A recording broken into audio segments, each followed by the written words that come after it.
चरणों में जाकर के कहना, माँ भवानी कृपा कीजिए, मुझ सहित मेरे परिवार के जीवन में सुख और सौभाग्य प्रदान कीजिए, क्योंकि माँ पलकों के सिंहासन में मैंने तुझको बिठाया है।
इतना तो याद अवश्य करेंगे कि माँ गुरु मैया ने आई और फिर से हमें जगा दिया और फिर से भक्ति में लगा दिया।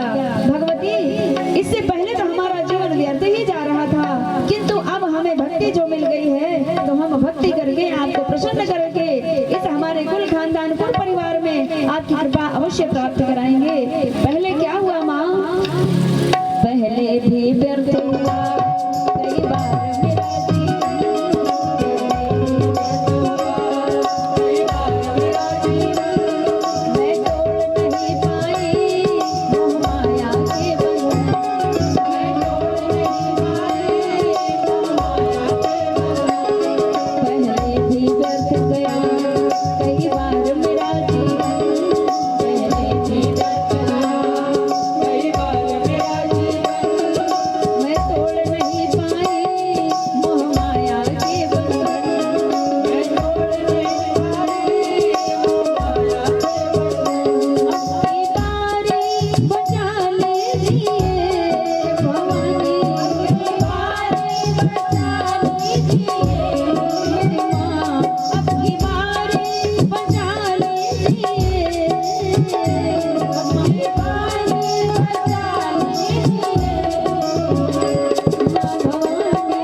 शक्ति है।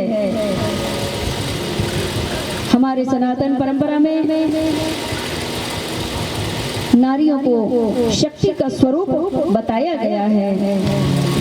वेद पुराण शास्त्रों में, चारों वेदों में, छहों शास्त्र में, 18 पुराणों में, सभी में शक्ति की महिमा का वर्णन समझाया गया है। और वो शक्ति अखंड ब्रह्मांड को धारण करने वाली शक्ति है। संपूर्ण ब्रह्मांड की जननी है मां शक्ति।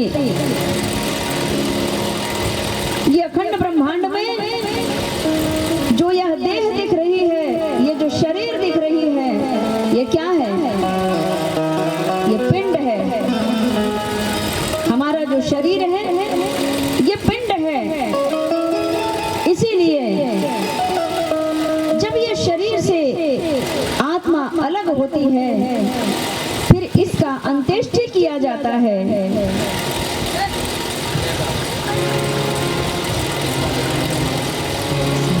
और इसका अंत्येष्टि किया जाता है, परिवार के लोग करते हैं।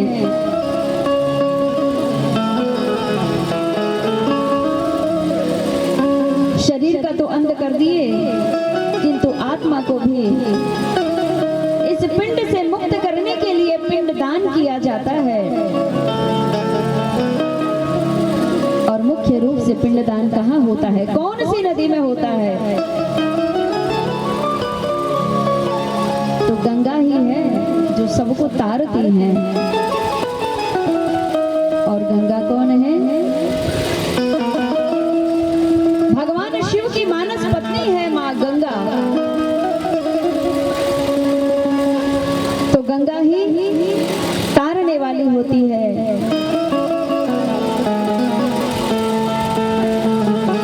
और वो गंगा कौन है? जिन्हें स्वर्ग से इस पावन धरा पर लाने वाले भागीरथी हैं, ऋषि भागीरथी। भागीरथी गंगा, और एक होती है मतलब दूसरी होती है समाज रूपी गंगा। कितने से कितना भी भटका हुआ मनुष्य हो, इंसान हो, उसे यह समाज रूपी गंगा तार देती है। इसलिए सामाजिक बैठक भी होती है ना, इनमें पद भी दे दिए गए हैं, सरपंच, उप सरपंच,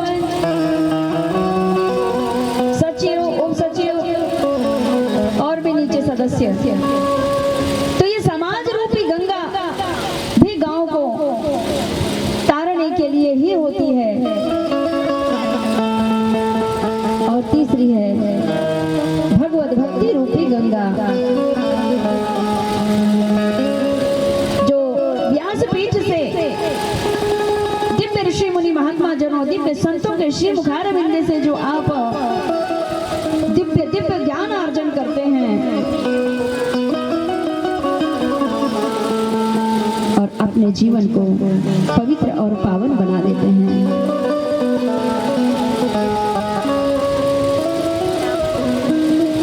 तो जो अखंड ब्रह्मांड की जननी है, जिन्हें अखंड ब्रह्मांड को जन्म दिया है, इस ब्रह्मांड को गोद में रखने की सामर्थ्यता रखती है। सोचो उसमें कितनी करुणा होगी, कितनी ममता होगी। और इस सृष्टि की जन्मदाता, पिंड को अपने गर्भ में धारण करने वाली दिव्य शक्ति, महाशक्ति, पराविद्या शक्ति, जिन्हें मां काम बीज रूपनी कामाख्या कहा जाता है, वही मां कामाख्या है जिन्होंने देवताओं को भी जन्म दिया है। और इस मृत्यु लोक में भी ऐसी ऐसी नारी शक्तियां हैं जिन्होंने परमात्मा को भी अपने कोख में रख लेने की सामर्थ्यता रखी है। बोलिए जगत जननी जगतारणी मैया की, बोलिए कामाख्या मैया की, बोलिए पीताम्बरा मैया की, नमः पार्वती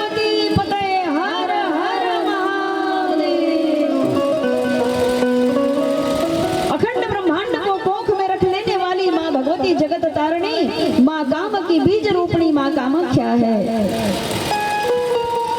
और आप सभी नर नारी भक्तजनों के परम सौभाग्य है, जिला बैतूल के संपूर्ण निवासियों के परम सौभाग्य है कि माँ भगवती काम पर सर्व काम पर विजय दिलाने वाली माँ भगवती कामाख्या प्रकट होने वाला है।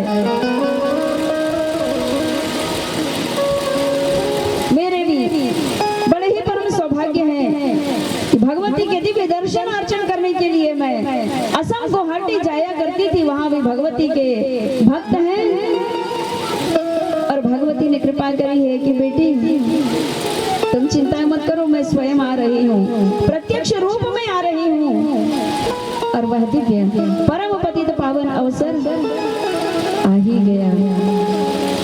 आप सभी के सहयोग से माँ भवानी के दिव्य स्वरूप जिन्हें कामबीज रूपणी कामाख्या कहा जाता है, माँ कामाख्या का प्राकट्य बैतूल की पावन धरा पर होने जा रहा है। आप भी साधारण शक्ति नहीं हो देवियों, आप जैसी ही नारी शक्ति थी माँ सर्वेश्वरी, माँ भगवती का दिव्य स्वरूप माता अनुसुईया जी